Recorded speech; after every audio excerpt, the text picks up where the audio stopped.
বলে না শখের নাম লাখ টাকা না কোটি টাকা, তো আমারও অবস্থা তাই হয়েছে। তো যাই হোক, বাড়িতে করেছি বলে অতটা গায়ে লাগছে না, কিন্তু নিজে পায়ে নেল এক্সটেনশন করেছি, একটা আঙুলে করেই ছেড়ে দিয়েছি। আমার মানে প্রাণ যায় জান যায় এরকম। তো good evening, welcome back to my channel. আপনারা কেমন আছেন? তো আরেকটা নতুন ব্লগে আপনাদের স্বাগত।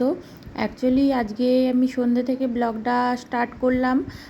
সন্ধ্যে থেকে স্টার্ট করার কারণ হচ্ছে, সেটা বলছি কেন সন্ধ্যে থেকে স্টার্ট করলাম। তার আগে বলে দিই, এই যে আমি পায়ে আমার নেলটা এক্সটেনশান করেছি, আর বাকি আঙুলগুলোতে করিনি, ভাগ্যিস করিনি। মানে এই একটা আঙুল নিয়ে আমার মাথা খারাপ হয়ে যাচ্ছে, চারদিকে ঠোকা লাগছে, খোঁচা লাগছে, আমার খুবই কষ্ট হচ্ছে। তো যাই হোক, আর যেটা বলার জন্য আমি করলাম, এটা আমি পরের দিন সকালের ভিডিওটা দেখাচ্ছি। আর আগে আমি যেটা দেখালাম ওটা আগের দিন সন্ধ্যের। অ্যাকচুয়ালি সন্ধ্যের ভিডিওটা যদি আমি জয়েন্ট করতাম ব্লগটা, তো অনেকটা বড় হয়ে যাচ্ছিল। তো ভাবলাম থাক, ওটা কালকের ব্লগের সঙ্গে অ্যাড করে দেবো, আর সন্ধ্যে থেকেই তাহলে ব্লগটা স্টার্ট করব। কালকেরটার সঙ্গে আজকে সকাল থেকে যা করছি সেইটা জয়েন্ট করে দিলাম। তো আর এইদিকে চলে এসেছি, সকাল হয়ে গেছে।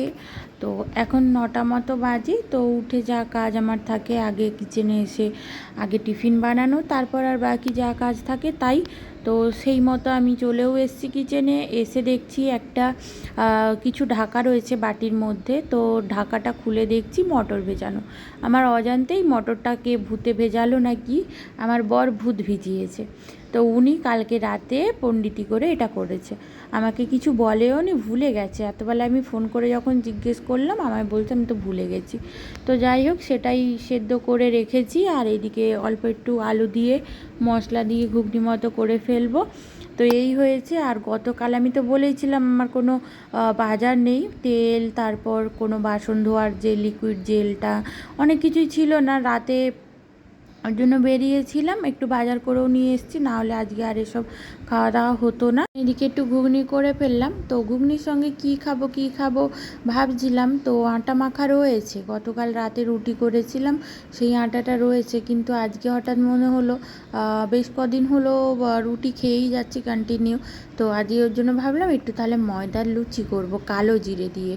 তো অনেক দিন হলো খাইনি কালো জিরে দিয়ে লুচি, তো ওর জন্য তাই ভেবেছি। আর এইদিকে আমি ঘুগনিটা একদম অল্প মশলা, একদম লাইট মশলা তেল, রাস্তার ঘুগনি যেরকম হয়, কোনো কিছু থাকে না শুধু, কিন্তু আমারটার মধ্যে নর্মালি একটু মশলা রয়েছে, আদা জিরে আর একটু পেঁয়াজ আর টমেটো দিয়ে আজকে বানিয়েছি ঘুগনিটা, একদম সিম্পলি। আর ওইদিকে আটা বলছি, ময়দাটা আমি মেখে রেখেও দিয়েছি। আর আজকে জানেন, দেখছি ঘুম থেকে উঠেই একটু মেঘলা মেঘলা ওয়েদার, মনে হয় পুজোর সময় একটু বৃষ্টি হবে মনে হচ্ছে। কেন আজকে একদম খুব যে বেশি রোদের তাপ সেরমও না, আবার খুব যে বেশি মেঘলা ওয়েদার সেরমও না, হালকা দেখছি মেঘ মেঘ হয়ে আছে। তো যাই হোক, আপনাদের সঙ্গে কথা বলতে বলতে এইদিকে আমার ঘুগনিটাও দেখুন ফুটে গেছে। আমি নেই, আমার ঘুগনিটা ফুটে গেছে। আমি অ্যাকচুয়ালি ওইদিকে গিয়েছিলাম, আমার মেয়ে উঠেছে, ওকে একটু ফ্রেশ করে ব্রাশ করিয়ে ড্রেস পরিয়ে দিই, তো ওর জন্যই গেছিলাম। আর এদিকে এটা হচ্ছে হোক, আর এদিকে আমি ময়দাটা তো মেখে রেখেই দিয়েছি, ওই জন্য কোনো চাপ ছিল না। কিন্তু চাপ বলতে আমার সেটা হচ্ছে, আমার এক গাদা বাসন রয়েছে, সেগুলোকে এখন সমস্ত ধুয়ে মুছে সার্ভ করতে হবে। তারপর তাহলে গিয়ে আমার এই জায়গাটা একটু ফ্রি হবে, যেহেতু ছোট কিচেন বুঝতেই পারছেন, একদম বোঝা করে রেখে দিলে খুব আমারই সমস্যা হয়। তো যাই হোক, এইদিকে আমি লুচিগুলোকে বেলেও নিয়েছিলাম, কালো জিরে দিয়ে মেখেছি বললামই। তো খুবই সুন্দর টেস্ট হয়, আমার তো খুবই ভালো লাগে, তো ওর জন্যই একটু কালো জিরে দিয়ে মেখেছি। তো এদিকে আমি ভাজাও শুরু করে দিয়েছি। আর এই গামলাটা নিয়েছি, অনেকটা বড় গামলা, আমি এতে পার ডে মোটামুটি ভাত বসাই। এতে ওই 3 বাটি চালের ভাত খুব ভালো মতো হয়ে যায়। তাহলে এমন কিছু লুচি হয়নি যে এত বড় বাটিটা লাগবে, কিন্তু যেহেতু লুচিগুলো ফুলছে না, এগুলোকে আবার ঢাকা দিয়ে করে দিলে লুচিগুলো এই ফোলাটা আর থাকে না। তো ওর জন্যই এর মধ্যে রাখবো। আর এটাতেও তাও আমার হচ্ছে না কেন, আমাকে আবার আরেকটা প্লেট নিতে হয়েছে অলরেডি, ওটাতে আর হবে না আমি বুঝে গেছি, তো ওর জন্য আরেকটা প্লেটে আমাকে রাখতে হচ্ছে। তো এইদিকে আমার লুচিগুলো হয়ে গেছে, অথচ হাজব্যান্ড এখনও আসেনি। ওকে ফোন করলাম, বললো আমি আসছি, বলে এখনও তো এলো না। আর এইদিকে আমার লুচি প্রায়ই ভাজা শেষ হয়ে গেছে, আর 4-5টা মতো আছে, হয়ে যাবে। তো আপনাদের সঙ্গে কথা বলতে বলতে দেখুন আমার লুচিটা ভাজাও হয়ে গেছে। আর দেখুন কি সুন্দর লুচিগুলো ফুলে আছে না, এরকম ফোলা ফোলা লুচি আর আলুর দম। আর আমার যা মেনু হয়েছে এটাও কম যায় না। তো দেখুন ঘুগনিটা কতটা সিম্পলি করেছি, আর এদিকে লুচিটাও হয়ে গেছে, খুব সুন্দর টেস্ট হয়েছে জানেন। তো আমি একবার 1 চামচ খেয়েছি কড়াই থেকে নামানোর সময়টা। তো যাই হোক, চলুন খাওয়া দাওয়া করে ফিরে চলে এলাম আবার এইদিকে দুপুরে রান্নার জন্য। এখন প্রায় 11টা বেজে গেছে, কিন্তু হাজব্যান্ড এখনও আসেনি। তো ভাবলাম দুপুরে রান্নাটা বসিয়ে দিই। তো কী রান্না করব বুঝতে পারছিলাম না, তা ভাবলাম একটু সবজি বানাবো, কুমড়ো আলু আর কুঁদরি দিয়ে, আর উচ্ছে ভাজা করব আর মুগের ডাল করব। তো ওর জন্য এদিকে আমি ডালটা একটু ভাজা ভাজা করে নিই, মুগের ডালটা, আর ওইদিকে উচ্ছেটা ভাজা বসিয়ে দিয়েছি আর সবজিটাও কেটে নিয়েছি। তো ফাইনালি এইদিকে আমার রান্নাবান্নাগুলো করে নিই, হাজব্যান্ড যখন আসবে আসুক। তো ও কখন আসবে, ও যখন আসবে আমার রান্না তখন অনেকটা লেট হয়ে যাবে। তো এই দেখুন আমি সবজিটাও বানিয়ে ফেলেছি, খুব সুন্দর গন্ধ বেরিয়েছে।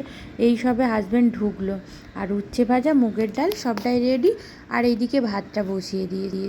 তো যাই হোক, সারাদিনের পর সন্ধেবেলায় ব্যাক করলাম। তো এখন ওই 6:30 মতো বাজে। মেয়েকে পড়তে দিতে যাব 7টার দিকে, কেন ওরা আন্টি ফোন করে বলল যে একটু লেট করে পাঠাতে, ও ফোন করবে, ফোন করলে পাঠাতে। তো 7টার দিকে পাঠাবো। আর এইদিকে সমস্ত কাজবাজ করে আমিও এই স্নান একটু আগে করেছি, 6টার দিকে স্নান করলাম, করে ফ্রেশ হয়ে বসলাম, আর একদম ড্রেস পরে নিয়েছি ওকে দিতে যাব বলে। তো আজকে জানেন আবার সন্ধ্যের পর অনেকটা টাইম ছিল বলে ভাবলাম আজকে ঠাকুরটা পেতে দিই। তো ঠাকুরটা যে পেতে দিয়েছি, ধূপ আর মোমবাতি জ্বালিয়েছি, প্রদীপগুলো সমস্ত ধুতে হবে, ওগুলো আজকে সমস্ত কিছু কিনে নিয়ে আসবো, কালকে ভেবেছি পুজোটা করব। তো যাই হোক, ঠাকুরটা বসিয়েছি, দেখাবো। গতকাল আমি ভালো করে পুজো করে নিয়ে তারপর ঠাকুরটা বসিয়েছি। তো যাই হোক, চলুন আজকের মতো এখানেই ব্লগটা এন্ড করছি, আর বড় করছি না। তো এরপরে বেরোবো, এটা আবার এরপরে কোথায় যাব আর কি জন্য যাব সেগুলো গতকালের ব্লগে আপনারা দেখতে পাবেন। আজকে আর বেশি যোগ করব না, অনেকটা বড় হয়ে যাবে। তো যদি ভালো লেগে থাকে অবশ্যই একটা লাইক শেয়ার অ্যান্ড সাবস্ক্রাইব করে দেবেন, আর কেমন লাগলো আমাকে কমেন্ট করে জানাবেন। তো সবাই ভালো থাকবেন, সুস্থ থাকবেন, দেখা হচ্ছে নেক্সট একটা ব্লগ নিয়ে। ততক্ষণ টাটা, গুড নাইট।